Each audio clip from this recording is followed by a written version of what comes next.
Hi, welcome to Pearls of Motherhood. I'm your host, Tessie. And I'm your host, Diana. Today's episode is especially close to our hearts because if there's one thing that unites moms everywhere, no matter where you're from or what stage you're in, it's that sinking feeling that you're not doing enough. The messy days, the yelling, the chicken nuggets for dinner, again, nights. Yeah, totally. And we as moms, we carry these moments around like proof that we're falling short, like constantly. We can't let them go. But what if we told you that these quote unquote failures might actually be evidence that you're doing something right? Who would have thought? So, we're going to talk about why we feel like we're failing, the 5 most common mom fails, that we like really harbor as our mom guilt. Mm-hmm. And then we're going to dive into like our own mom fails, which are like for me are tremendous. Same. Like I'm going to screw them up forever. So, if you're doing better than that, you're doing better than me. So if you know what we're talking about, stay tuned because we're going to show you how to reframe these moments. But first, mom facts and book corners.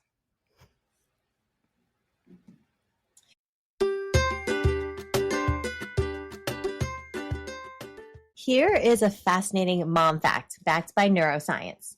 Did you know that brain scan research shows that a mom's brain actually changes after birth? These shifts aren't just hormonal, they're structural and functional, particularly in areas related to empathy, emotional processing, and vigilance. In other words, moms literally become more emotionally attuned to their baby's needs. This heightened sensitivity helps moms respond quickly to crying, changes in facial expressions, and subtle cues from their kid. But there is a flip side. The same rewiring can also make moms more prone to feelings of guilt or anxiety, especially if they think their child is distressed or there's an emotional need that isn't met. It's like our brains are finely tuned radios and they're suddenly dialed to one station, our child or our children. It's part of what makes maternal intuition feel so real because neurologically it is. And get this, these changes in a mom's brain aren't just temporary. Some studies suggest that these neuro shifts can last for years, even decades. So when moms say they still feel deeply connected to their kid, even when they're grown and gone, it's not just sentimental, it's actual science. The brain has literally reorganized around caregiving, forming stronger pathways tied to empathy, memory, and emotional regulation. It's part of what some researchers call the maternal mind. So if you've ever felt like your brain is constantly multitasking between love and worry and alertness, it kind of is. So have you ever noticed when your instincts have kicked in before your child even said anything? Like maybe you knew that they were just upset or sick or needed comfort. Have you ever felt that, Tess? Probably all the time. Yeah. I do. I have so many kids that my brain is working on overtime. And I thought the only change that happened in my brain was that I turned into a psychopath. But apparently I turned into a more empathetic person, which who would have empathetic psychopath. I'm an empathetic psychopath, maybe the first in the world. No, but I do think it's true. For sure, I feel like I pick up on the vibrations of my kids, emotions, without them ever having to say anything. I pick up on how they're feeling. I can pick up on just their facial expressions or, before something's going to happen. I'm very, very in tune to them. And that's so interesting that it must be becoming a mother that's made that so much stronger. Yeah. And it's so funny too, because the more kids you have, it's true. The more you're feeling that and you're just your emotions are just so up and down and you just feel them all, but it's hard because so let's for instance, if they're fighting, you don't want to pick a side. You love them both, but there's definitely one you're more mad at, and there's definitely one you feel more sorry for. You know what I mean? Like the one that kind of got demolished. You kind of feel so bad for them, but then it's like they kind of deserved it because they started it, you know, and they just like happened to get that. So you feel anger towards one, but like really sympathy towards the other, and it's like this all at the same time. I can't explain it. That's gotta be bananas. It's so hard, and like you don't want to be mad at either of them, and it's like it's so hard. I would imagine that if it's like a radio station, that it's all these, like when you get cross stations, that's what Yes. you're going through. Like you literally have 4 cross stations at this time. Yes, it's insane. But you know, this totally makes sense onto why whenever, like, it's our instinct whenever something that, you know, like for us, sleep training or like cry it out type of things just totally goes against what we feel. And like we feel it so deeply in our core, like this doesn't feel right, you know, like because we're connecting with our baby, and it's like doesn't feel right for either of us, you know. Yeah, it's like a need is being unmet, and my brain is just saying, nope, not gonna have that, not gonna let this kid go through it because it's not natural for us, at least.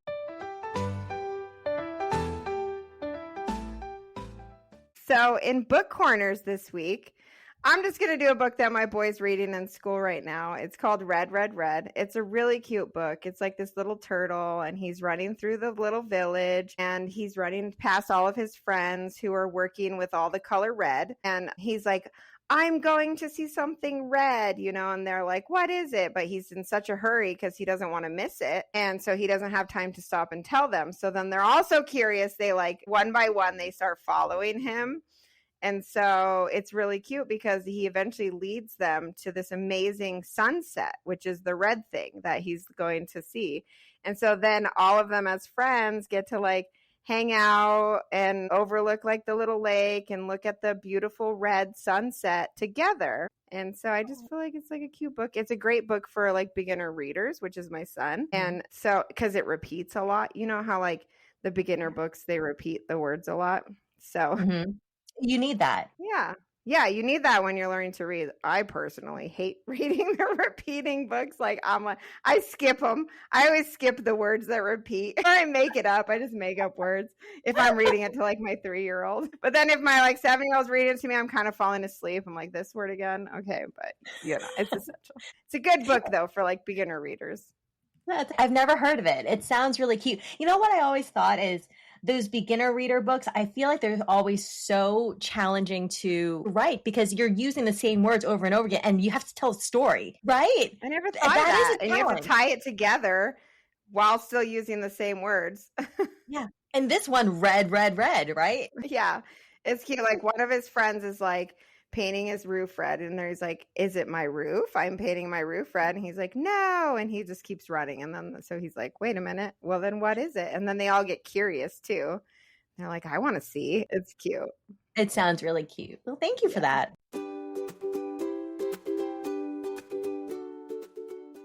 All right, let's jump into it. So why do we feel like we're failing? Okay, let's be honest. Momhood is full of invisible labors, like multiple schedules, especially if you have multiple kids and husbands or partners that you have to manage. There are appointments, all of the endless snacks, because they always need food. Yes. And honestly, like adult life, because we still have to be adults. We have to answer our emails. We have to pay bills. We have to actually be responsible for more than what is just happening in our house. So our brain is super saturated. I mean, that explains a lot. When I first got pregnant, I didn't understand what the invisible labor of motherhood meant. And now I definitely do. Yeah, it's definitely, like we've talked about, way more than I thought it was going to be. Yeah. I have to be honest with you. I can't handle adult life anymore. I have to have my husband handle all the important stuff. I can't pay bills. I can barely keep up with emails. I can't keep up with any of that stuff because it's just so overwhelming, and he takes that burden, thank God. So, but Right. there's so much going on with the kids at this point that Yeah. I just can't do that. I wouldn't be able to function as an adult if it was just me.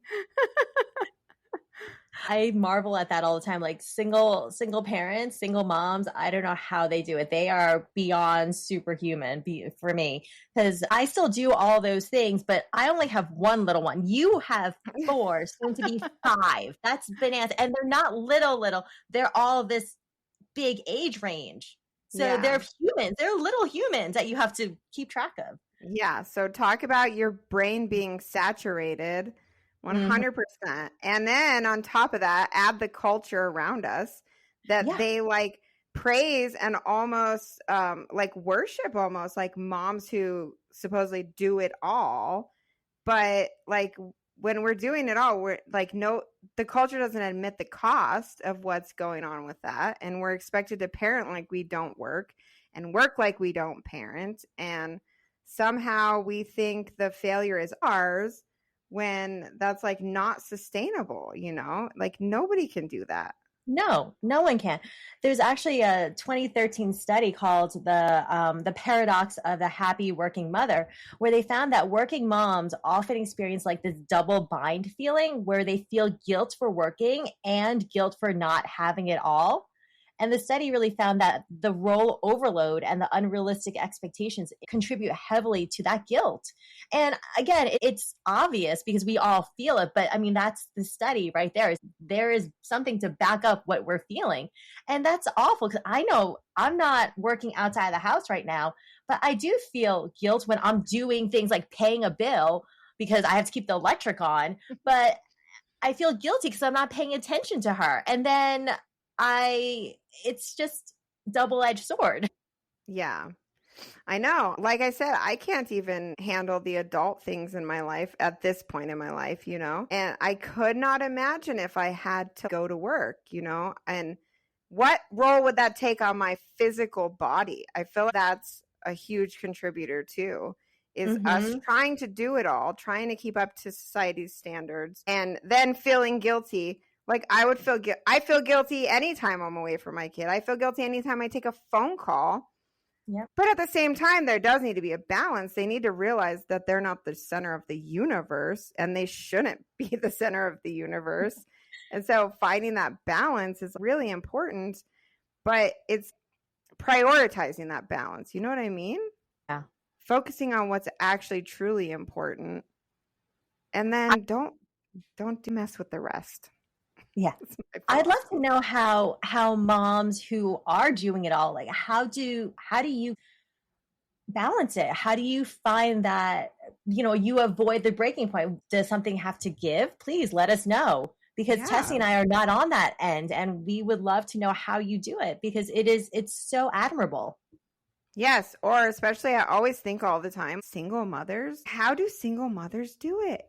I mean, nowadays I can see how it's a little easier because we have technology, we have stuff that can occupy the kids, but like keeping the kids clean, just giving them a bath every day is like so much effort. It's so hard. It's funny because my husband and I were just talking about me going away for a little while, and I said, "You need help. You can't be here by yourself with her for No. 24 hours over only just 3 days because honestly, I've never done it just by myself for 3 days because I haven't figured out how to get a shower in when I'm by myself. When he comes home or if there's someone else here, at least I can run off and get a 2-minute shower. But by Yeah. myself, I'm like, I've never done it, so I don't think you can do it. No, no. It's so funny. Anytime that I plan on being away for like a long period of time, I always set up help for my husband because Yes. I just feel for him. He doesn't do it he's not doing it 24/7 like I do. And Hmm. even I get overwhelmed doing that. And I'm used to it. It's technically my job. You know what I mean? And so when you do something for a job and you do it every single day, you get really good at it, or you get at least like you come up with like certain systems. Just think about any job you've ever done. You come up with ways to make it easier and ways to like make it flow. But then just imagine you going and doing your husband's job for like 8 hours and trying to do that when he's an expert at his job. You know what I mean? Like it's totally the flip side. So it's like the poor men get a bad rap because it's like, you should be able to do this too. But at the same time, it's like, that's not what they focus on. They focus on providing, you know? Mm-hmm. Or it's just also your expectations, because you have certain expectations. When you do it consistently, you build in those breaks, or you know what's coming. Yeah. When you don't often do it, you kind of don't know what's coming. Yeah. And that blindness is kind of scary. Like, when am I going to fit in a bathroom break? I don't know. That's a little frightening. See, this is why I haven't showered alone for like 8 years, because whenever I have a toddler with me, I'm just like, you're coming in the shower with me, because like, I don't trust you out here alone. I have yet to pee on my own since she was born, or because again, I don't trust her and she just follows me. So, and I know my husband gets very self-conscious when he has to use the restroom and she's like, oh, I'm coming too. Totally normal for her. Yes. So could you imagine that if I left him at home for 3 days with just her and him, he'd be busting. That would be, oh my gosh, that I would love to have like a hidden camera on that. That'd be like, oh my God. How would they do? Let's plan a Pearls of Motherhood getaway. I'm going to set up a nanny cam somewhere and see what happens. I always wonder, like, what do my kids do with my husband when I'm not around? Because I'm sure it is like nothing that I would approve of. It's probably like tons of screen time. I know he gives them a lot of like sugar and like he just like placates, you know what I mean? Like he just wants to keep them happy. And so he pretty much, you know, he doesn't want to have this like fight. So I'm imagining that's what it's like Disneyland for my kids. Maybe they like love it whenever I'm gone. Maybe they want me to go more. I do notice that the house is definitely much more of a mess. So I do know that they're doing a lot of playing and very little picking up. And I think there's a lot of running involved because she's just exhausted. But I also know that there are a lot of empty wrappers, candy wrappers around, and the ice cream is mysteriously gone. But hey, whatever works, right? They're still alive. I know. Wouldn't that be so nice if we could just live life that and just let them just not teach them responsibility, just give the TV and ice cream all day so that they love us? How fun would that be? That would be so fun. That would be so fun. But it's the complete antithesis of this term called intensive mothering that describes the belief that moms have to devote all our time and energy and resources to our child's development. So I would love to do that, but apparently I'm a victim of intensive mothering because I feel like I have to do that all the time. And if I am not engaging my child on some level, there's a ton of guilt. And that's not fair because that is completely unrealistic and it's an all-consuming ideal. Like it's telling me I had to be self-sacrificing at all times for my family to thrive. And if I have any breaks or any frustrations or imperfections, I'm a failure. And that's not right. Do you feel that way? Yeah. I mean, I don't even get the luxury of a break because I'll go and then they'll find me. If their behavior changes or they start acting up or having tantrums. I feel personally responsible for that when they're just being human beings, not robots. But I feel I didn't give them enough attention in the morning, or I, didn't do this, or I didn't hug them enough, or like, I just feel like all this guilt, like somewhere where I have gone wrong. But I do feel society puts that pressure on us too as mothers. I think we've talked about this in previous episodes about how like the double standards, we're really expected, like if our kids are really a reflection of us, I feel, especially on social media, people are comparing all these unrealistic expectations, fakeness, like pretty much all of it's fake. But like super clean kitchens and a glowing mom and the perfectly behaved toddler, as opposed to if you go downstairs for me right now, I guarantee you my kid is covered in sugar and finger paint and my kitchen looks like a bomb went off. And I'm glowing because I'm angry. Yeah, it's no wonder we feel guilt. You like take all of this, put it together. And pretty much no matter what we do, we're doing it wrong, supposedly. And we're our biggest critics, of course. We'll beat ourselves up first. Yeah. Yeah. So let's go through some failures that are actually signs that you're doing great. So these are the ones that we came up with that are most common for Tessie and I. We go through these and we have to reframe it. So the first one is I let them watch screens all day. Not every day, all day, but all day sometimes. But all day sometimes. Or like I even give them a screen. I even give her a screen at any point during the day because I need a break. And the reframe is you didn't give up, you adapted, that's a win. And that does make me feel better because there are times that I've just had it and I just need an 8-minute Bluey break. Go watch Bluey for 8 minutes. Yes. I need my coffee. We'll regroup. And that's a win, right? I adapted. It's 8 minutes and we're both human still. I didn't go crazy. Yeah, exactly. Like I do that. I feel really bad. I will have them watch a lot of TV when they're sick, because I want them resting and I want them to, I don't want them to be like just laying in bed. Now that they can read, I make them read. But sometimes I'll let them watch TV and yeah, I'll feel guilty about that, but it's like it's not gonna like permanently damage them. I'm not letting them watch like that. What's that scary clown? It. I'm not like letting them watch it. Yeah. No, so, I can't do scary myself. I've already discussed that.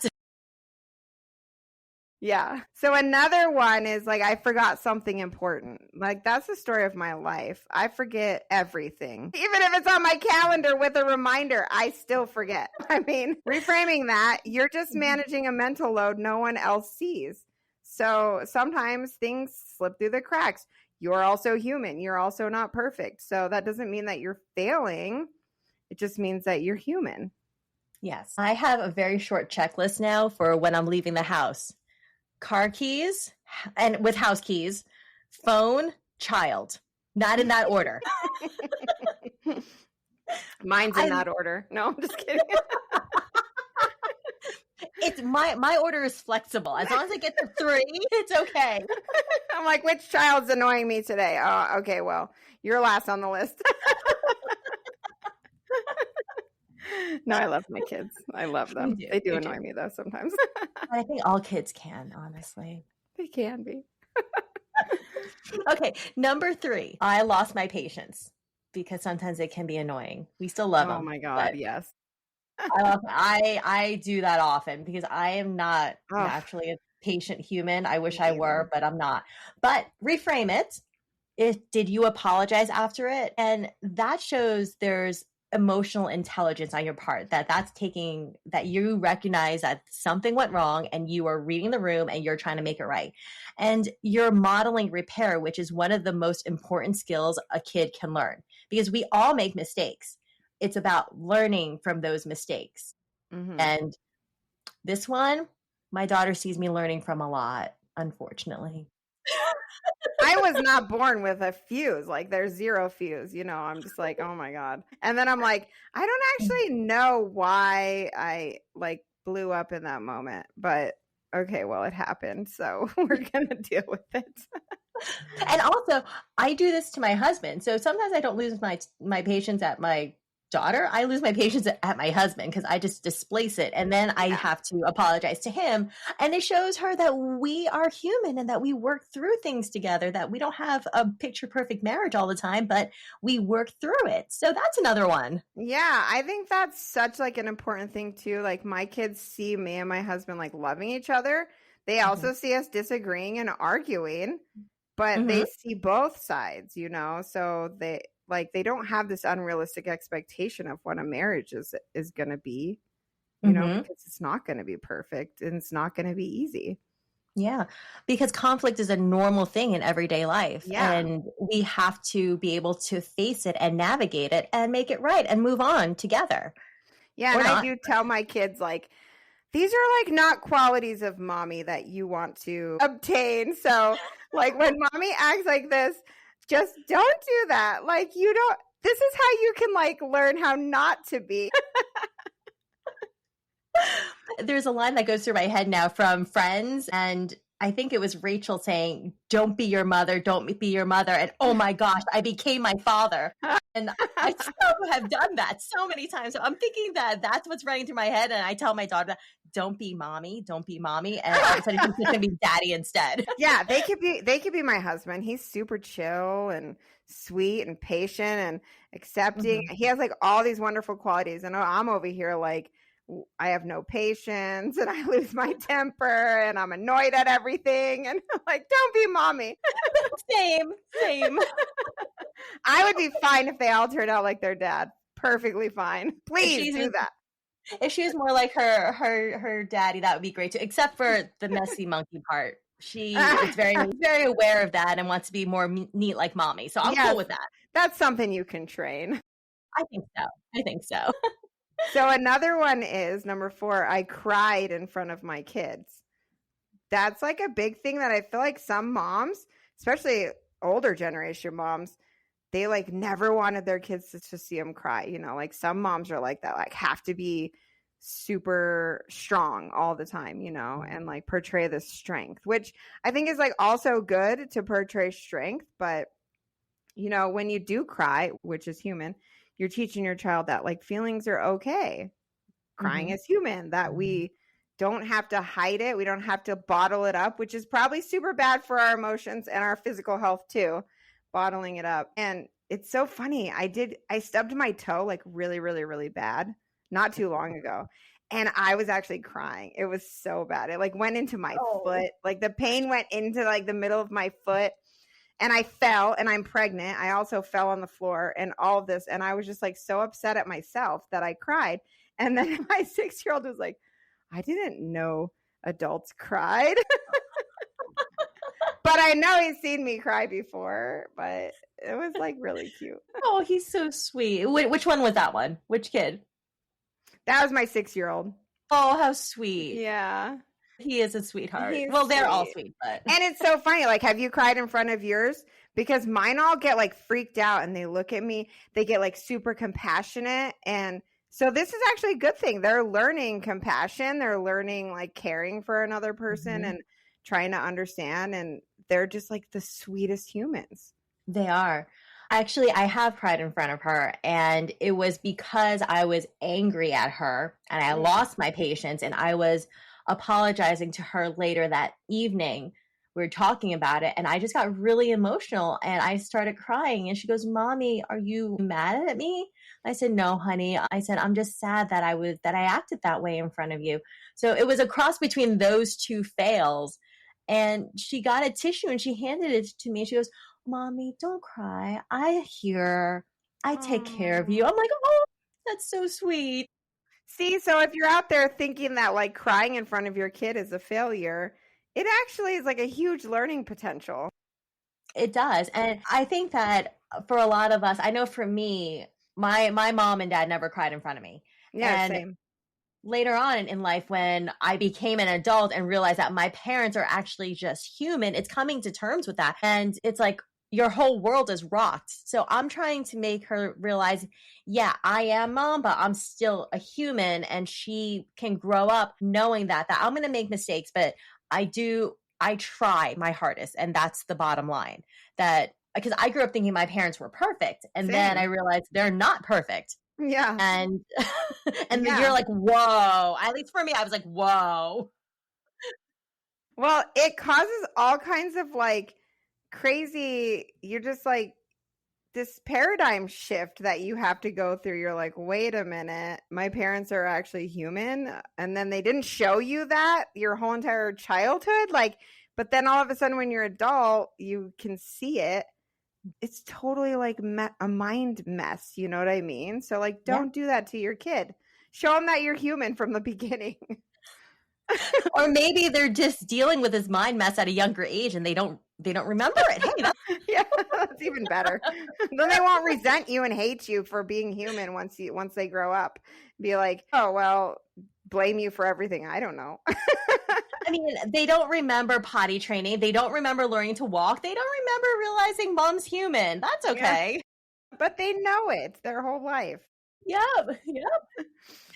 Okay, and so the last one is I didn't enjoy today. So I've had those. I've had several of those days, and sometimes they're in a row and sometimes they're not. They're not all the time, but I do have that. And it's okay. You can reframe it and say, I don't have to enjoy every moment to be a good mom. Just remember that loving your child and showing up every day, that's what really counts. Kids they can burn you out, and you love them, but you also don't like them in the same breath. But you still love them, and that's okay. You're allowed to feel the weight of it without meaning you're doing it wrong. You showed up, and that's what counts. And I have to remind myself of that a lot. Yeah, every day is going to be different, and some days are harder. Some days go like super perfectly smooth, and some days don't. And yeah, it's okay if you're not enjoying it because it's hard. Like, I mean, who's going to enjoy like a terrible day? Nobody. Yeah. And it's okay to say it wasn't a good day, because then kids realize that you are going to have good days and bad days. Every day is not going to be good. It shouldn't be good. No. How else are you going to appreciate the good days if you only have good days? Yeah, if you were at work, it would be the same thing. You'd have good days that you enjoyed and bad days that you didn't enjoy. And that's totally life. I'm always telling my boys, especially now lately, everything in life is hard at first, but you get better. You work hard at it, and then it gets easier. So not everything is going to be perfectly smooth. Yeah. So what do kids actually remember? So one of my favorite things to remind myself of is your child is not going to remember the super perfect lunch that you made for them or the themed birthday party and outfit. They'll remember how you made them feel. That's the most important thing. And I get caught up in okay, let's make her the perfect plate at dinner time. No, I can slap it together. She doesn't even want to eat. She's 2.5.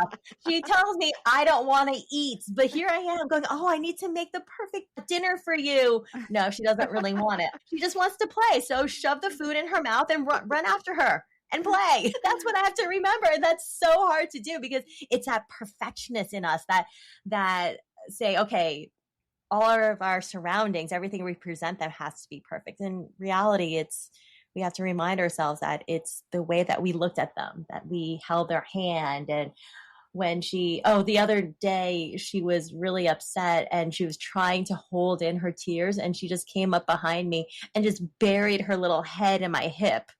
And these silent sobs, and just broke my heart. And I just stopped everything I did. I think I had raw chicken on my hands or something like that. So I had to wash my hands and get down on one knee. And I just stopped and held her I think I held her for a good 15 minutes until she stopped crying. That poor little thing.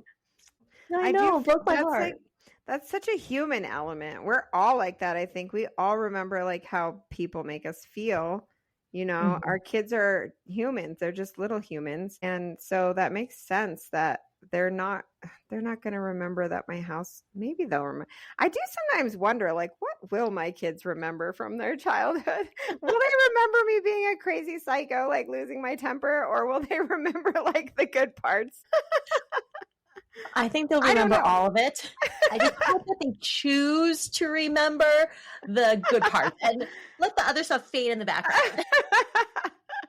Yeah, no, but I definitely hope they'll remember that whenever they were like crying or that they were upset or that I was there for them. That's my number one goal, is to be there for them, not to like bail them out or make excuses or do anything like that. But like, when they're crying, like I hold them, Yeah, that they can turn to you. And I think that's important, because when they are older and they have these things that they have to deal with in life, that that no matter what, may not be able to fix their problems, but they can always come to you. Yeah.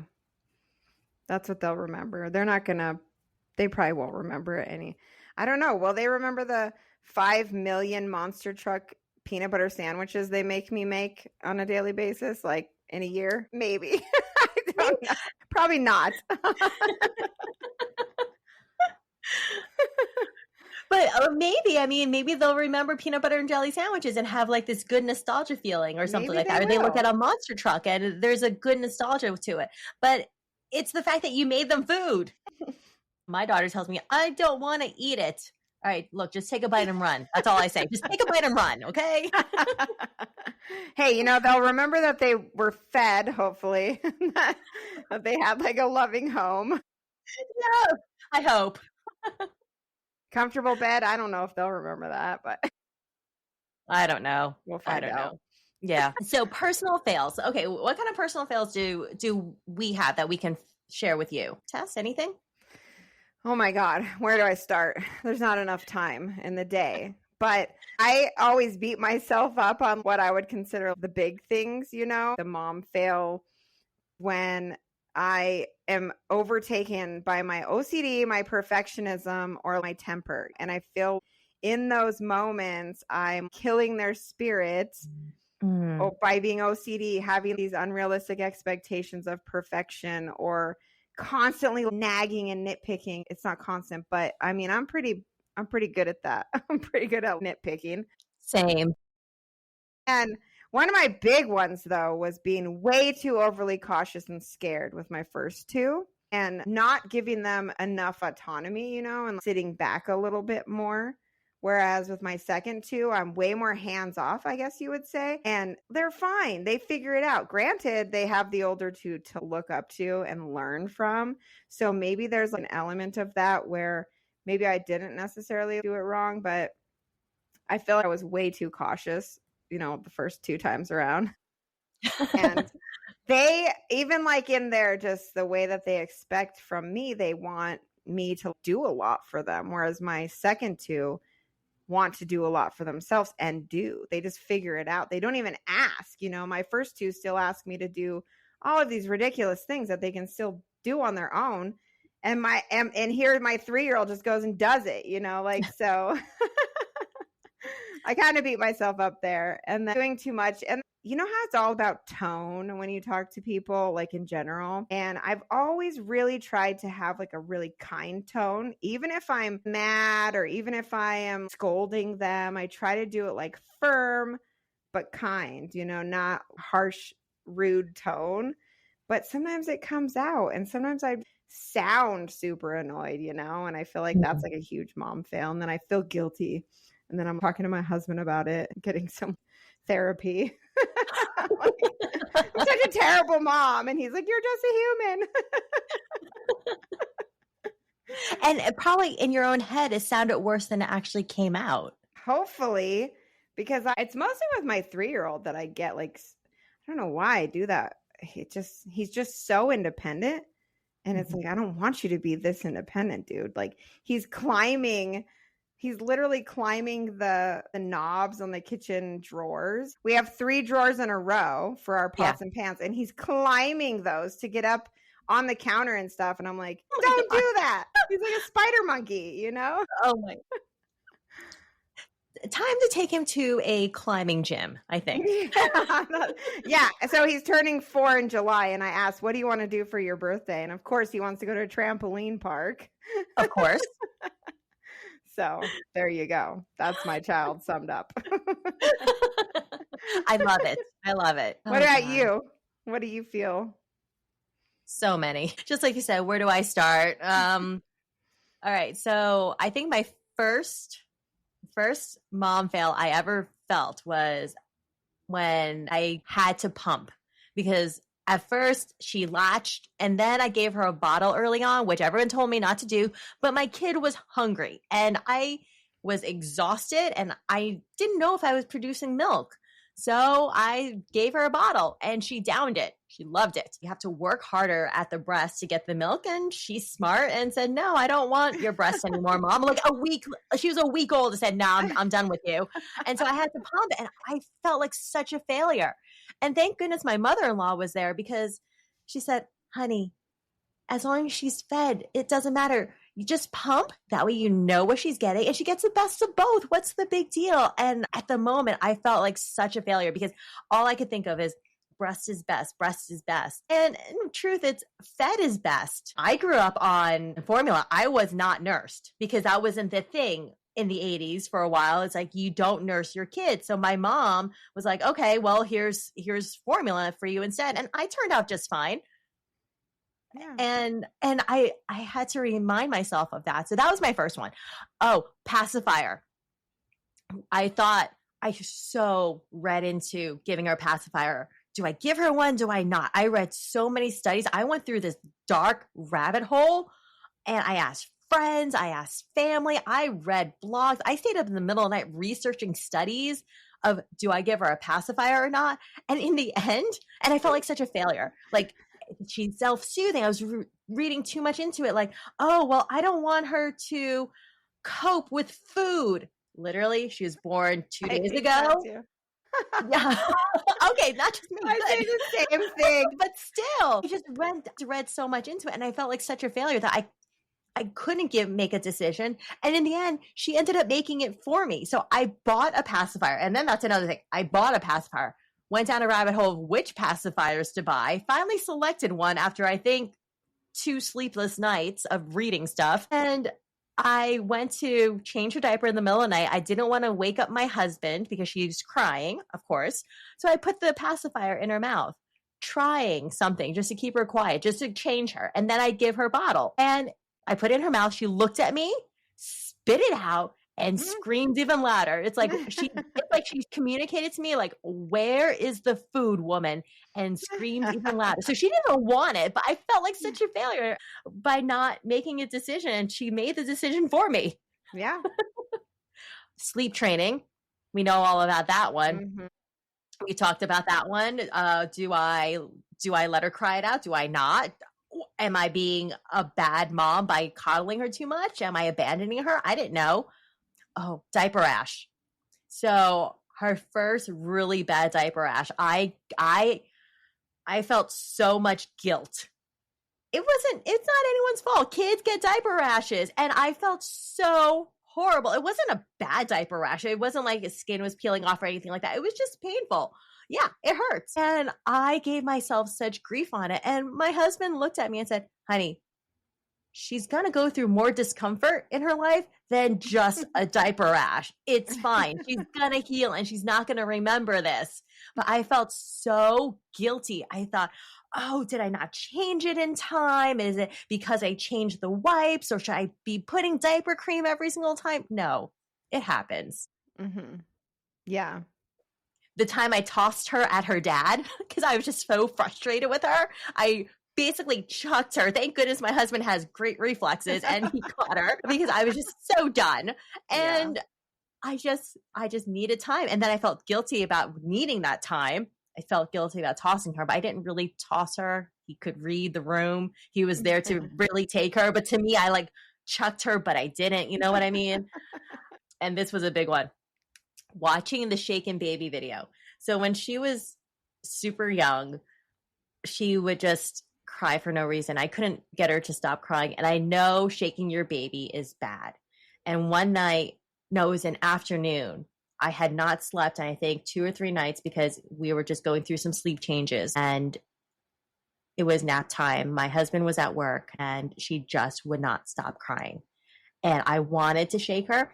And I caught myself and I put her down in her crib, let her cry it out, took my phone with me and uploaded the Shaken Baby video to watch it, to remind myself, this is what you don't do. And then I calmed down and I felt so bad. It wasn't, I think I was talking to you. Did everything right in that moment, just so you know. Thank you. By not shaking her and walking away. But I felt so bad that even though I know you're not supposed to do it, but the fact that I had to go watch the video to remind myself why you don't do it, that's what I felt bad about. Like I felt like I was a monster or something. And I was at my annual checkup and I was talking to my primary care doctor and she goes, oh, I've done that. I have 3 kids. I've watched that Shaken Baby video so many times to remind myself not to do it. She goes, you're not alone. You did the right thing. Whatever it takes to not do that is the right thing. Yeah, I mean, I feel every mom has been there where you just want to shake them into compliance, you know? It actually never ends. Even when they're 7, you want to shake them. But yeah, I've had to lay my baby on the bed and just start punching a pillow because I'm so angry. Mm-hmm. Yeah. It's so frustrating, you know? It is. And it's so funny because, well, not funny, but of course, before I was a mom, I was the best mom in the world. Yes. And learning about shaken baby and all those things, I remember thinking, how? How can you possibly shake a baby? How can you be so angry? Cute. They're such so sweet, innocent little babies. I know, right? And then I became a mother and reality set in. And I had to watch the video to remind myself not to do that. And whatever it takes to not shake your baby, that's the right thing to do. That's what I realized. But those are a very few of my personal fails. Yeah. Oh, when I had to give her candy, I had to bribe her with candy. Okay, the other day I had to bribe her with candy, and I felt guilty about that. I've done that. And I felt bad about that. Yeah, I do have this complex too, where I'm like, I don't want them to use food as a comfort thing, and like my husband will always want to give them ice cream if they hurt themselves or get sad or something. And I'm like, no, then they're going to be 100 pounds and not have a life, and don't do it. Yeah, I thought that when she was 3 days old. You're getting 2 meals a day, 3 square meals. That's it. Exactly. And you are sleep training, and you're going to be potty trained in 3 days. Yes, you're my robot. So that's what they said. So do it. Mm-hmm. Yep. So those are our mom fails. If you can relate, let us know. If you have your own, please let us know. Oh my gosh, we would love to. I mean, you're not alone for sure. If you're having these feelings of guilt, having mom fails, so to speak, but everything like we talked about in this episode, I feel like everything that we consider a fail, if we just reframed it, we could turn it around to be a positive, which is good. So we're not necessarily failing. The only reason that we feel we're failing, first of all, is because we care, first of all. Because if you're just trying even an ounce, you're going to feel like you're failing, because you're trying to develop a human being who has their own personality, their own likes and dislikes, their own everything. It's and no instruction manual. No instruction manual. And if you have multiple of them, I can attest to this, you have to do it differently with each of them. So it's a learning curve from the very beginning. They're all different at birth. My second, he's always been demanding. From day one, he's been demanding. And they're all also different. So if you're even trying an ounce, you're going to feel like you're failing, but you're not failing because you're trying and you're doing a good job. So closing word for a mama who needs it, reframe. You care, like I was talking about. You showed up. That's important. And most importantly, you do you. Don't let anybody tell you how to be a mother to your children, because those are your babies and you know them the best. Thank you so much for listening to us at Pearls of Motherhood. Please feel free to contact us at pearlsofmotherhood.com and to email us at ideas@pearlsofmotherhood.com. We're also on Instagram at Pomcast. That's POMCASTS. We'd love to hear your thoughts on this episode or any ideas for future episodes. After all, we are a podcast for all moms and would love to know what you'd like to explore. New episodes will drop once a week on Friday, so stay tuned for more fun and more pearls. Have a great day. Talk to you soon.